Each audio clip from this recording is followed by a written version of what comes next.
Hello YouTube, my name is Myles Anderson. I'm a professional joke explainer, and today I'm explaining the jokes of Luis Gomez, one of the best comedians working today. New York City, put your hands together for the Puerto Rican rattlesnake, Luis J. Gomez! Puerto Rican rattlesnake, pretty scary.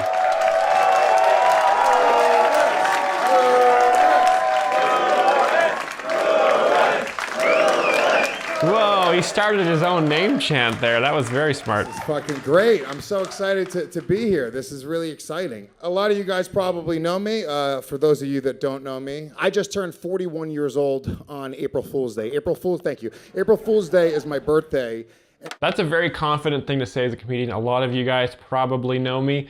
I don't know if you guys know this, but there's about 400,000 stand-up comedians working in the United States right now. And so assuming that people know you is a very confident thing to say, because it is very likely that no one has ever seen you before. And I became a comedian. Isn't that the perfect birthday for a comedian? Isn't that ironic? Isn't that perfect? That's nothing. I have another friend who was born on Columbus Day, and he's a murderer and a rapist, so... Big dig. That's a Christopher Columbus joke. Christopher Columbus famously sailed all the way to America in pursuit of raping people. Yeah, we always talk about it. We're like, dude, I know we were born to do what we do. This is fucking crazy. I know that I'm getting older because of the way that all of my friends talk. I'm on a diet right now, and I was telling my buddy the other day what I do when I'm on a diet, and he goes, yo, bro, your diet's so gay. He called my diet gay. Who calls a diet gay? That's crazy, right? This is what I do. If I'm eating a cheeseburger, I'll take the bun off the burger, then I'll mush it in the shape of a cock, and I'll shove it up my ass. I start fucking myself with the cheeseburger bun right at the table. He's like, holy shit, dude, that's really gay the way you're shoving that cheeseburger bun into your asshole. I'm like, okay, boomer, I guess I'm gay.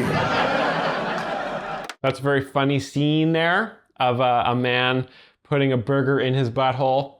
Because obviously the premise is that a guy saying a diet is gay doesn't make any sense, because a diet can't be gay unless you put food in your butthole. Then that makes it gay. Anytime anything goes in your ass, that's a gay thing. I love crazy white bitches. That's my type. The crazier the better. Fuck yeah. Any crazy white bitches here? Couple, yeah. That's me. They're getting very popular. They're making documentaries about them now. I watch all the crazy white bitch documentaries. You guys see the Casey Anthony documentary? Oh my God, how hot is Casey Anthony? Holy shit. Do you see her ass? You see that one picture of her ass? Oh, I'd say she Casey's has junk a woman in the here. trunk, but I feel like that's insensitive, you know?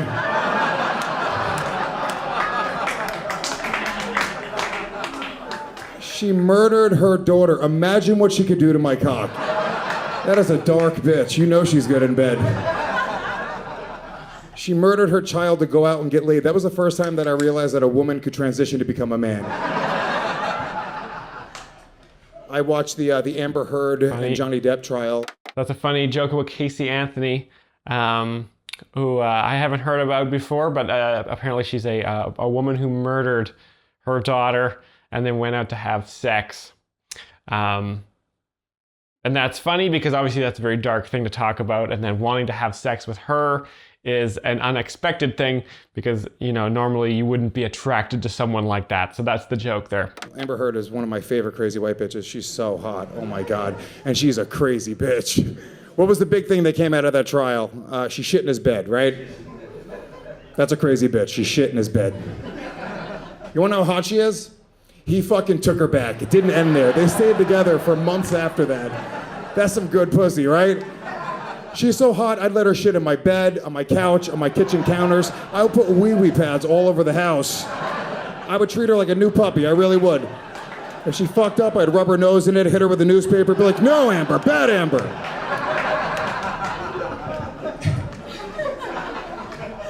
So that's a funny joke there about treating a woman like she would be like a pet. But normally you wouldn't treat a woman like that, and it's also funny that he's saying that she's so hot that Johnny Depp still stayed with her even after she pooed in his bed, which is a super funny thing as well. So great funny scenes.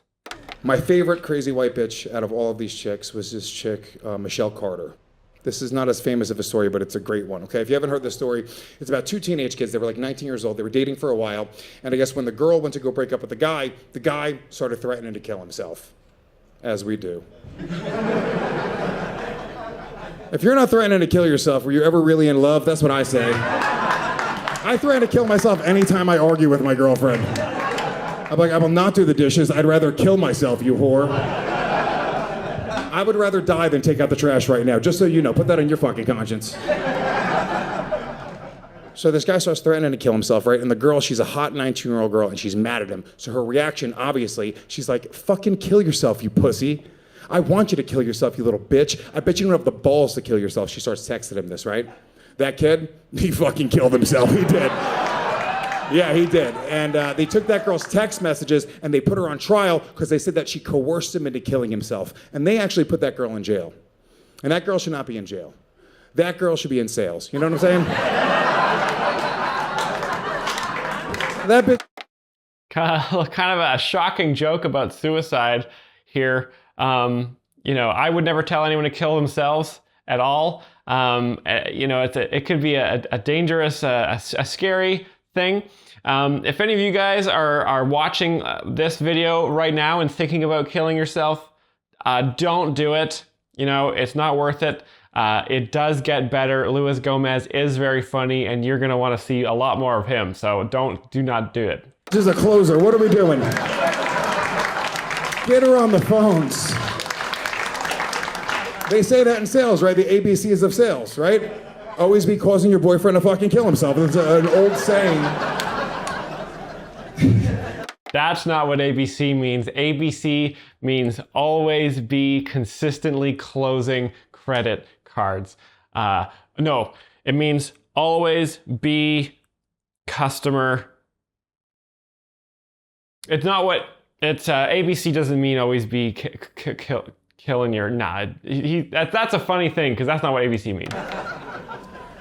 My last girlfriend was, she was a crazy white bitch. She was, my current girlfriend's a crazy white bitch. They're all crazy white bitches, right? She was crazy, like she would always cry. She cried about everything. She was very young. I was 40 when we were dating. She was 26, so there was a really big age gap by now. And 26-year-olds, they're fucking emotional. They're, very young. She cried so much, it was like my relationship was a Smashing Pumpkins album. That's how I described it.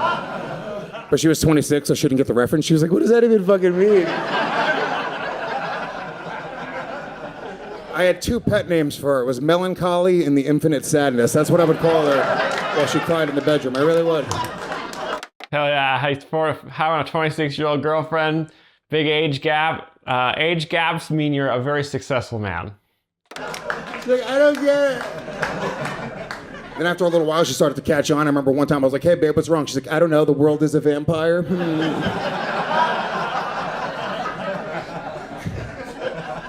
She almost tricked me into getting her pregnant like a month into the relationship. She almost tricked me. This would happen. We're having sex. Right in the middle of it, she goes, come inside of me. Yeah, she tricked me. And I'm a guy, so I'm like, okay. I fired her right in there, doggy. I didn't even know this bitch. I grabbed her by her ankles, held them up, let gravity do its work. I didn't give a fuck. It's like a 20-second period where you just really want to make a baby, you know what I'm saying? But then after that wears off, after like 30 seconds, you're like, what the fuck did I just do? You can't come inside of a crazy white bitch.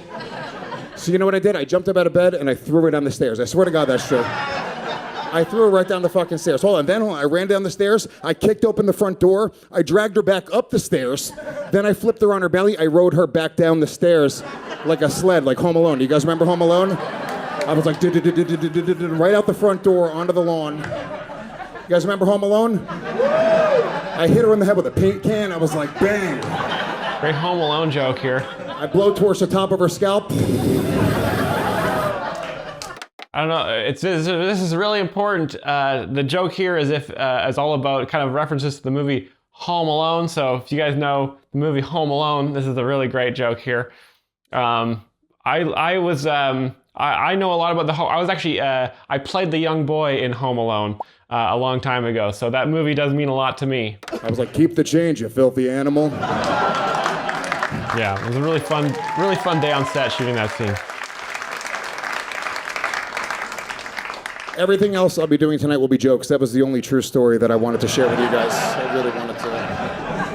That's a joke. The joke was that that's not true, but he's saying it is true, but it's not true. That's the humor there. So this guy's a real rattlesnake. The girl that I dated before that was Puerto Rican. Latina chicks are out of their fucking minds. You do not want to cross them. They will try to ruin your life. You know, she would do this. We would get into arguments, right? And then she would make me cry while we were arguing. And then she would secretly videotape me crying and threaten to post it on the internet to embarrass me. What a bitch. She's like, why are you crying, you faggot? I'm like, are you taping me? And I smacked the fucking phone out of her hand. Now this bitch has me on camera assaulting her. Fucking part of her master plan.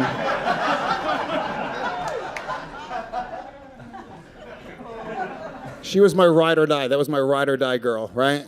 Is anybody dating a ride or die? You are? Yeah, leave them right now. They're lunatics. Half the time they die. It's in the name, ride or die.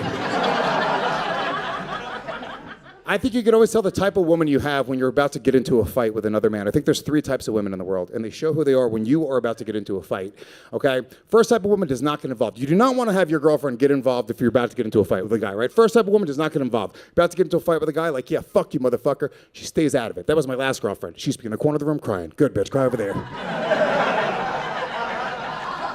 I got this. Second type of woman, you're about to get into a fight with a guy, like, yeah, fuck you, motherfucker. Usually this is like a Puerto Rican girl or a Dominican girl, right? Then in your peripheral, you see she's like cracking her neck and taking her earrings off. You're like, what is she doing? Why is she stretching? She's touching her toes? You know, what's happening? Then out of nowhere, she fucking jumps into frame and Superman punches the guy in the face. So now you and your girlfriend are fighting 6 guys in a Wendy's parking lot somewhere because you got a ride or die bitch. That's a funny joke. This is a really great joke for people who have gotten into fights with other guys and who also have ride or die bitches. I've never been in a fight with anyone. One time a guy did hit me, and I made sure to take pictures of the bruises. And then I ended up suing him and his company for millions of dollars. He couldn't pay it, so I put a lien on his house. His wife did divorce him, and I did end up winning. That's how adults tend to fight now. Little baby boys tend to hit each other physically. Once you get old enough, though, to afford a good legal team, you generally can win the long run if you are able to simply sue them for ever assaulting you in the first place. So very funny. I wish I had gotten in a lot more fights, though, because then I would understand this joke. I've also never had a ride or die bitch. A lot of the time when I tell women what I do for a living, they do leave. Third type of woman, usually this is like your wife or you've been with her for a long time. She's sick of your shit. You're about to get into a fight with another guy, like, yeah, fuck you, motherfucker. Then she's right in your ear going like, oh my God, you're such a fucking idiot. Every time we go out, you do this. You're an embarrassment to me. You're an embarrassment to yourself. Blah, blah, blah, blah, blah, blah, blah, blah, blah, blah, blah, blah, blah. So now you and that guy have to beat the shit out of her because he's got a girl like that at home. He's like, dude, let's just fuck her up. She sucks. Let's beat her ass. I just moved out of New York City during the pandemic. I moved to the suburbs. I live in Jersey now. People hate on it, but I love it, dude. Jersey's cool, man. Thank you. Dude, it was getting crazy. During the pandemic, New York City was fucking wild, dude. There was homeless people everywhere. People were getting attacked in the streets. It was too much. This is my final straw. I was in my apartment one night. I had my window open really late at night, and I heard a woman screaming for help somewhere in the distance. And when you hear a woman screaming for help in New York City, you don't really know where it's coming from, you know? It's just what I hear in the middle of the night. I hear, someone help me!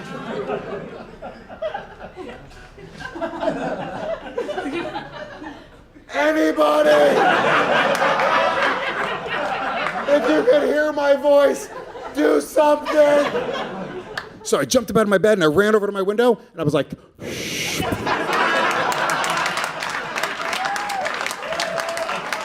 I gotta get some sleep, baby boy. What am I gonna do? So that's another joke. A lot of comedians these days making jokes about homeless people. I think comedians in particular are very annoyed by homeless people because a lot of homeless people did do stand-up before they became homeless. So I think it's a lot of their old friends and rivals who are out there yelling in the street now. So they can get very, very annoyed by that. So that is funny. I don't know where the fuck she is. Where is she? I'm going to call 911. What am I going to say? 911, what's your emergency? Yeah, there's a woman somewhere. Good luck finding her. Find her. You know? That's not my fault. That's her fault. That's a lesson to all the women in here. If you're being attacked in a big city like New York, be more specific about what's going on. That's what I say, right? She should have been like, someone help! I'm on the northeast corner of 125th and Frederick Douglass in front of the fucking Popeyes. There's a homeless guy drawing a swastika and shit on the bus stop. Send help! It's always fucking white chicks, right? It really is. It's white chicks that get no street smarts. That's white chicks. White chicks are a classic comedy punch and bag. They are very annoying. Can't stand them. Can't wait to see what Lewis has to say about them. Truth, right? That's the best thing that came out of the pandemic, by the way, is that we all hate white chicks now. Doesn't that kind of rule? Mm-hmm. Do you remember before the pandemic, white chicks were like this protected class, like they were also minorities? That's fucking crazy. White chicks, the most privileged out of everybody. They're white women. Imagine that. Sometimes you see a poor white woman, you're like, what the fuck happened there? You couldn't parlay your white pussy into riches? That's crazy. If you're poor and you're a white woman, clean your pussy, take a business class. That's what I say. Get an online business class and just clean it out. We started calling white women Great Karen advice. during the pandemic. I love calling white women Karen, watching them lose their fucking minds is the best. Have you been called Karen before, miss? That would hurt though, right? It would. That's like the N-word for white women, right? It's probably worse than the N-word, right? It's not. What's wrong with you? Got her. It is. I have a child. He's 10 years old. He just graduated the 3rd grade, first in the family. Very proud. And great. He's doing great. Great applause break there for that joke. A little quick one. It is very difficult having kids, right? It really is, especially like now, because it's scary, dude. Scary fucking times, man. I think we're on like the verge of nuclear war. I believe that's what the news says, right? Am I the only one who thought that Ukraine was a city in Russia my entire life?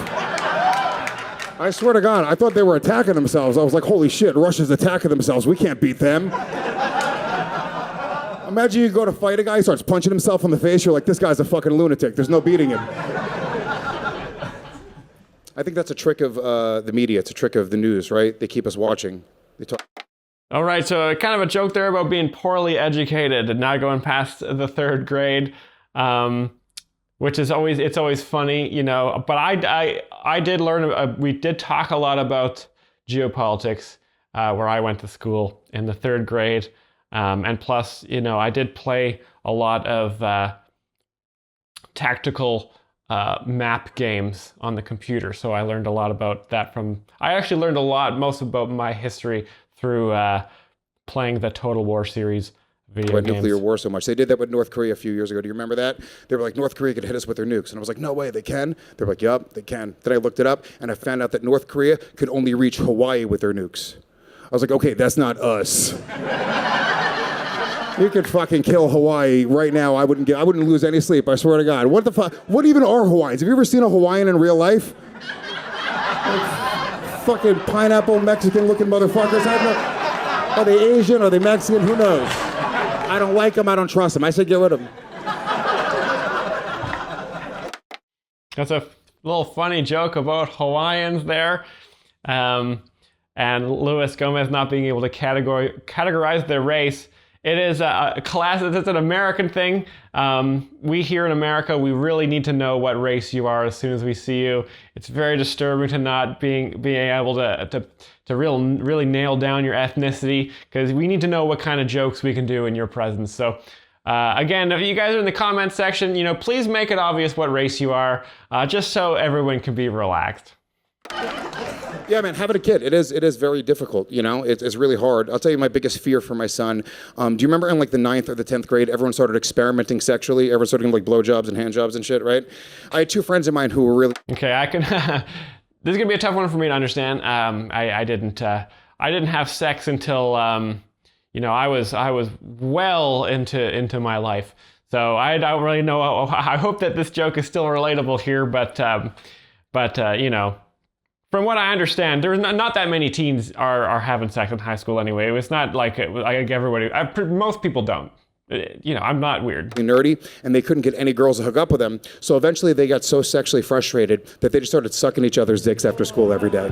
Yeah, and these guys are not gay, by the way. I see them now on the holidays with their families. They give me that look, they're like, dude, shut the fuck up. And that's my biggest fear for my son. Not that he'd be gay, just that he'd be such a dork that he would have to suck his best friend's dick after school every day. How much worse would that be? How terrible would that be? What would you do if you caught your son sucking his best friend's dick? I would do the same thing my mom did when she caught me smoking cigarettes. I was sitting down in his bed, I would make him suck 20 dicks in front of me.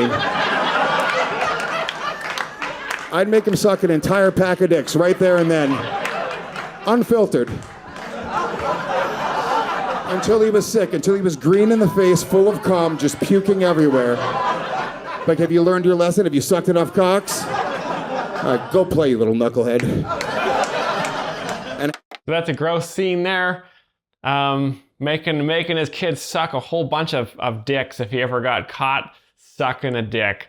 Hey. Great stuff. Merry Christmas. Yeah, that was a Christmas joke the whole time. Like how Die Hard's a Christmas movie, that was also a Christmas joke. It took place on Christmas morning. I'm from a different time. I'm from the 90s. I'm trying to raise my kid right, but I was raised wrong. This is truth. You remember what the 90s were like? Fucking listening to Limp Bizkit. Date raping. Do you remember how much we would date rape? By today's standards, not by for then it was okay. By today's standards, from 1999 to 2006, I was a serial rapist. I got to be honest with you guys. They should have put a stop to my antics a long time ago. Risky thing to admit sex here. With a drunk chick is rape. That's all I did. Do you remember what it was like back then? You wait till the end of the night, 4 o'clock in the morning, the lights would come up, the bar's closing, you'd be looking for the ugliest, drunkest chick to go home with. And she'd be looking for the ugliest, drunkest guy. And it was you. You'd make eye contact, you go home, you rape each other. Nobody gave a fuck. I thought I was a feminist for a few years. You remember what feminism was? You remember what feminism was for a while? It was like free the nipple, anti-slut shaming. All the girls were like, we're feminists. We're going to fuck and suck everybody. And all the guys were like, we are also feminists. This fucking rules. Feminism is great. And then we all fucked and sucked, right? And then a few years later, the Me Too movement happened. Yeah. And all the girls were like, hey, remember all that fucking and sucking we did? We're like, yeah. We're like, well, that was rape. We're like, oh, we were trying to rape anybody. We're just trying to party. I'm true, man.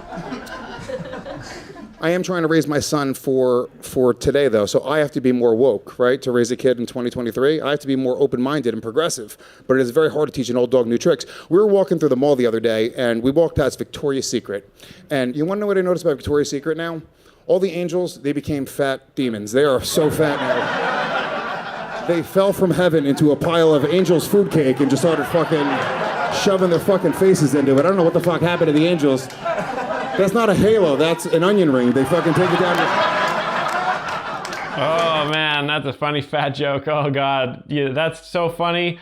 Saying that the Victoria's Secret models are now all fat and they're not angels because they're fat chicks with onion rings over their head instead of skinny models with halos. And of course, and sex is with drunk chicks is rape now. So. Luis Gomez really misses the 90s, and if anyone else was alive in the 90s, let me know if you raped anyone in the comments. They got 5 fat angels now and 1 retarded one for no reason. I don't know if you guys noticed that. They got a retarded angel. She's got 1 wing bigger than the other wing. She just flies in a circle. I'm trying to be progressive for my 10-year-old, So I'm like, James, don't you want to fuck these fat retards? How great would that be? It's fucking crazy. We didn't have fat models when I was growing up in the... You can't really say the R word or the F word anymore. But obviously, this was recorded a long, long, long time ago. So this is a different time, and you're allowed to laugh at comedy from a different era because your laugh is reflecting an era and not reflecting this current time. So you are allowed to laugh. So it is funny, and it's funny to hear those words. 90s. The only time we had fat models was those novelty birthday cards you buy at Spencer's Gifts. You guys remember those? Remember there was a whole section of like birthday cards with 500-pound fat chicks on them and micro bikinis? They were sad. They knew we were making fun of them. They were like...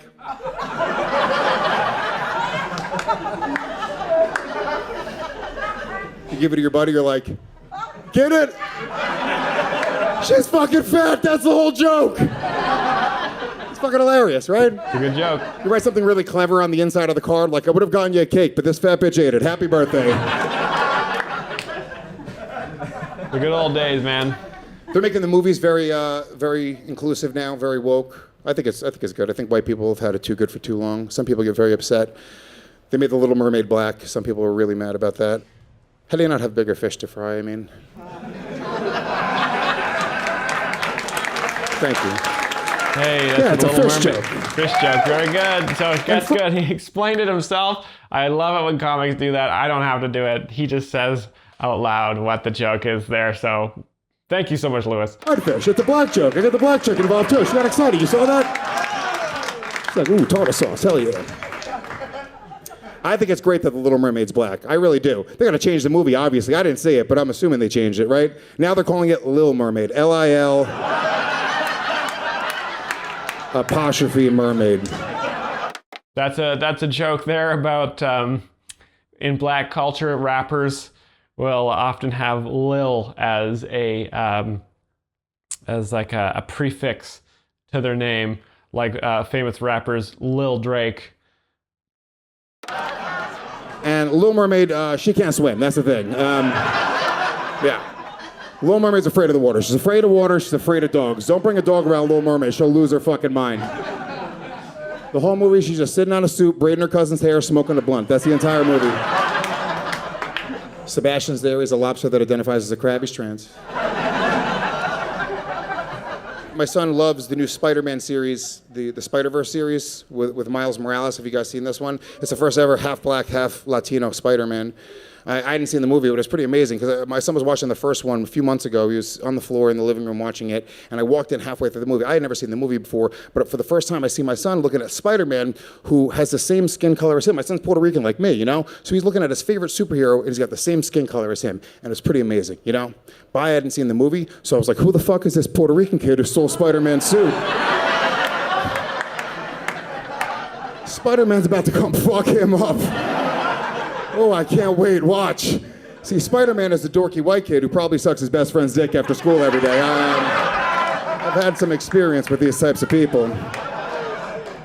That's a joke about how Puerto Rican people steal things, which is okay because Luis Gomez is a Puerto Rican man, so he's allowed to enforce those stereotypes himself.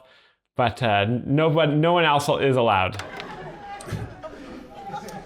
I tried to write a kids' TV show. I tried to write a cartoon a couple years ago now at this point, and I pitched it, and I thought it was the best idea I've ever had. Obviously, I didn't sell it, or I wouldn't be here. I would have fucking left the Legion of Skanks a long time ago. It was the best idea I've ever had in my entire life, and I'll tell you what it was. It was a cartoon called The Adventures of Baby Hitler, okay? And it's exactly what you think it is. It's about the adventures of little baby Hitler. And he's like 3 years old. He's got a mustache, so you know it's Hitler, but he's a baby, you know? Oh, he's got a dog that talks, a German Shepherd. He's got a German accent. He's like, what are we doing today? He does tricks. He sits, rolls over, heels. And they do baby shit, right? He like learns about numbers and dinosaurs and like math and shit, right? It's a very cute educational show. But here's what makes it really unique, okay? Once per episode, a time portal opens up. And a bunch of time-traveling Jews jump through the time portal and they try to fucking kill baby Hitler. They are out for blood. These Jews will stop at nothing to murder this little baby. Sometimes it's like Israeli military Krav Maga motherfuckers. Sometimes it's the guys with the top hats and the curly cues. You don't know who you're gonna get. But every time it's a different set of Jews, and baby Hitler has to fight off these Jews with his dog, right? But it's much deeper than that, you know? It's a paradox. It's like, what came first? These Jews trying to kill baby Hitler, or Hitler hating the Jews? You know what I'm saying? Great idea for a show. Disney Plus had me physically removed from their offices when I pitched them this TV show, just so you know. The Jews at Disney. No, sorry. Sure, the Disney executives, they probably didn't greenlight that show because they probably would have wanted to make Hitler half Puerto Rican, and that would have made it fine. I shouldn't try jokes. I'm just trying to think. Maybe Lewis would have said that or something. I don't know. That's just silly. I watch a ton of porn. You guys watch porn, obviously, right? You're fucking. I'm looking at you guys. I love porn. I do. I grew up on porn. Porn like came out when like I started jerking off. Like internet porn started popping off. So like it's not my. I think anybody who's from my generation is sort of addicted to porn, you know. And I've jerked off to almost every type of porn. This is how much porn I've jerked off to. You know what I jerked off to just a few days ago? Boobs. Yeah, I finished porn. I had to start over from the beginning again, like it was a book. I was like, that was great. All right, chapter 1, boobs. Once upon a time. Finishing, that's a funny joke. Saying that you finished porn, obviously that's absurd because there's porn uploaded every single minute and it never ends. So that's a funny joke there. You can't finish it. I invented a new porn category. I'll tell you what it is, okay? At this point, a lot of porn stars have started retiring from porn, right? Girls that were popular maybe a decade ago. And what they'll do is they'll go on to like radio shows or podcasts or TV shows sometimes, and they will do interviews about the porn industry. And if you guys don't know this about the porn industry, back in the day, the porn industry was really fucked up to women. It's not great now, but it was a lot more fucked up back then, before like OnlyFans and things. These girls dealt with a lot of shit, right? So these girls will go onto these radio shows or podcasts, they'll start doing these interviews, and they will tell these stories, these really dark stories about their time in the industry. They'll talk about how they were abused. They'll talk about, shitty directors and producers that they had to deal with. Very often it'll get very dark. They will warn girls about getting into the porn industry. They'll say, hey, look, you don't want to do this. You're going to have difficulty getting a job in the future. You might have difficulty having kids or having a real relationship, falling in love in the future. Your parents are going to have an issue with it. Sometimes these girls, they start crying. They'll get very, very upset while they do these interviews. So I jerk off to that, those interviews. Yeah, I find those interviews where they're all crying and I'm fucking like, this is the hottest thing I've ever fucking heard. Sometimes I'll pull up the videos that they're talking about, the scenes specifically. I don't have like 5 different screens open. Like Minority Report. Is that what I never saw Minority Report. Was that what it was about? Is that a future crime? Am I committing a future crime? Right, reference to Minority Report. So that's a great, if you guys know that movie, it's a very funny movie. So that's a great joke about that. And also just like implying that he's like a monster wanking to these women being upset. Again, he's just doing a character. This is all sarcastic stuff. Very, very funny. I love sarcastic characters. I think when we were little kids, we all wanted to have a superpower, right? I wanted to have all the superpowers up until I started going through puberty. And something happens to a little boy. We start going through puberty, and immediately we want to use all of our powers for evil, you know? And by the way, that's the best time of a little boy's life. That first year you're going through puberty, it really is the fucking best, right? You're having orgies with your teddy bears, making your G.I. Joes fuck your sister's Barbies. Like, take that, you big bitch. There was a year of my life where I believed in Santa Claus, but I jerked off every day. I would get into trouble. My mom would send me to my room. She'd be like, Santa's watching. I'd be like, ooh, is he? I remember being in the 6th grade talking about superpowers with my friends. And I remember just starting to go through puberty. I got very excited. And I came in. I was like, guys, fuck flying, fuck super strength, fuck super speed. I was like, I want to have X-ray vision so I can see all these girls' titties. How cool would that be? How great would that be? And all my friends were like, oh, shit. Like, oh, you know that meme on Twitter with the black kids? Like, oh, that was my friends, actually. That's me. It's a great meme. And except my buddy Dave Green, he had already been going through puberty for a while, so he had already thought about this. He was like, dude, fuck X-ray vision. He was like, I want to be invisible so I could finger fuck these girls in their sleep. I was like, whoa, buddy, you already have a superpower. You're a fucking genius, an evil genius. Why didn't I think of that? Finger fuck these girls in their sleep, right? And obviously, I'm just kidding. I would not. Let me make something very clear, because I see some of the women's faces in the crowd. Can I make something very clear to all the women in the crowd? You just had to clear up that this is a joke here. Ladies, even if I were invisible, I would not finger fuck you in your sleep. I'm not a piece of shit. I wouldn't do that. But if I did, I would make you love it. You would love it, girls. Why? What would happen? You would wake up, there's an invisible entity on top of you, and he's fingering you. So what do you think? Holy shit, it's a ghost, right? There's a ghost in my room, and he's fingering me. So what do? I make it a really cool ghost. Right? I'm like, shh, don't worry, it's me. The ghost of Heath Ledger. Ooh.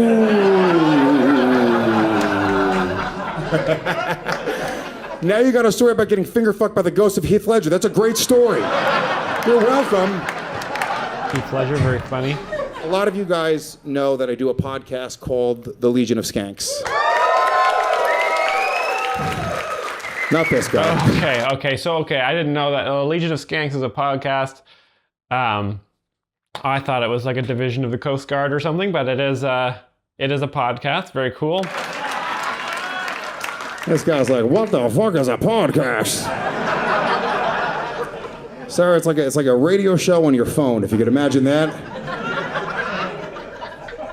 This guy is deaf and blind, I think.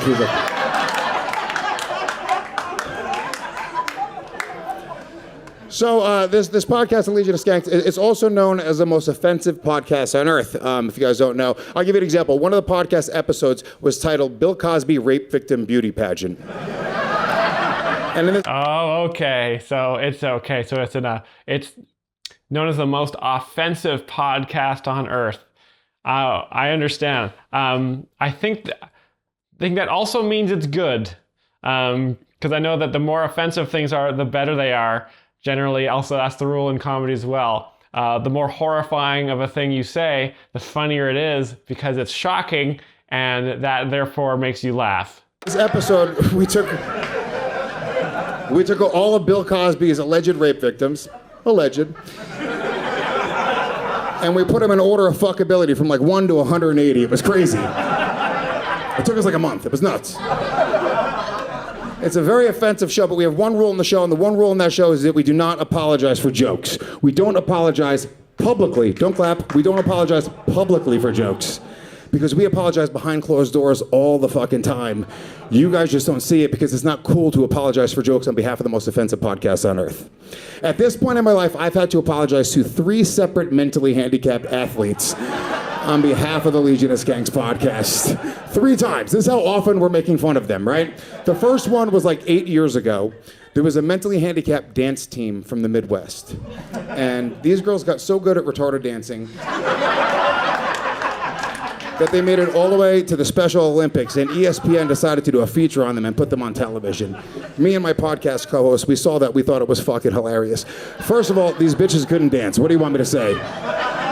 They had no moves, they had no rhythm. They were just spinning in circles, screaming like lunatics. We had to make fun of them, right? I bet they were white bitches too. We do a reaction video to them, we're making fun of them, we're challenging them to a dance-off. We're like, we'll fucking destroy you bitches, let's go.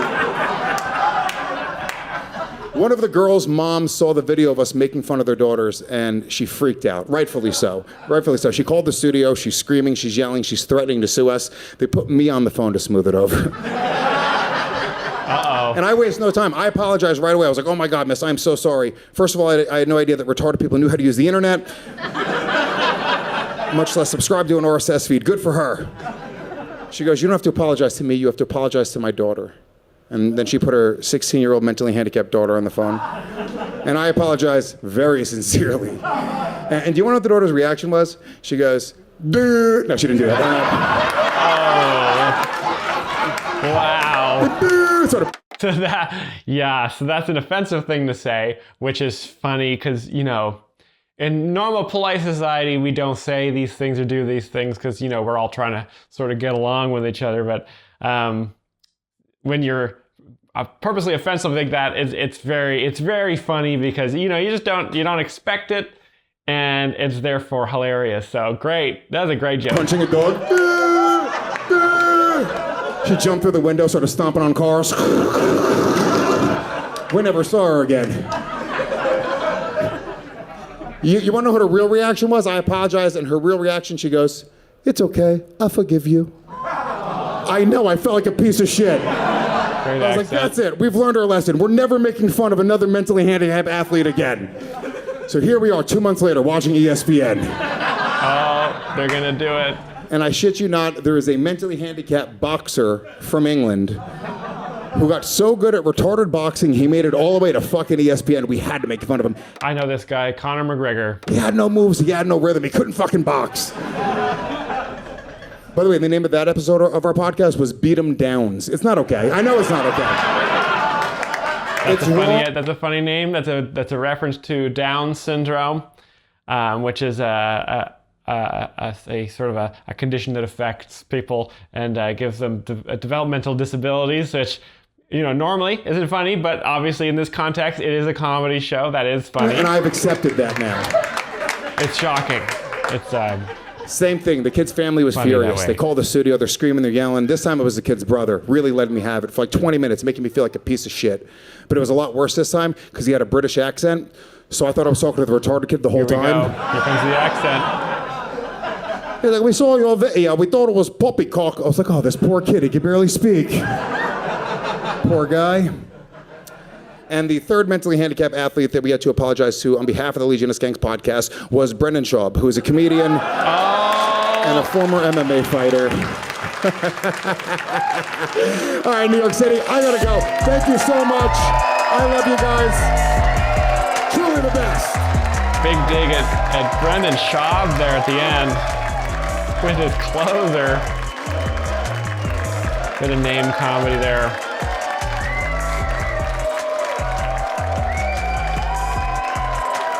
Wow. That was a wonderful, wonderful stand-up special by Luis Gomez. He's got even a custom drum built just for that special. That's so cool.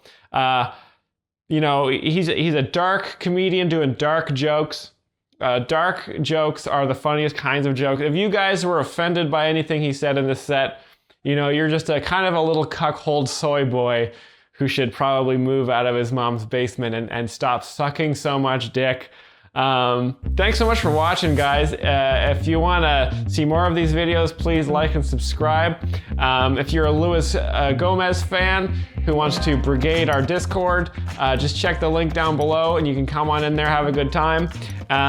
Please stay tuned for more. We're going to be back with much more Jokes Explained here in the future. Thanks so much for watching, guys, and we'll see you soon in the next one.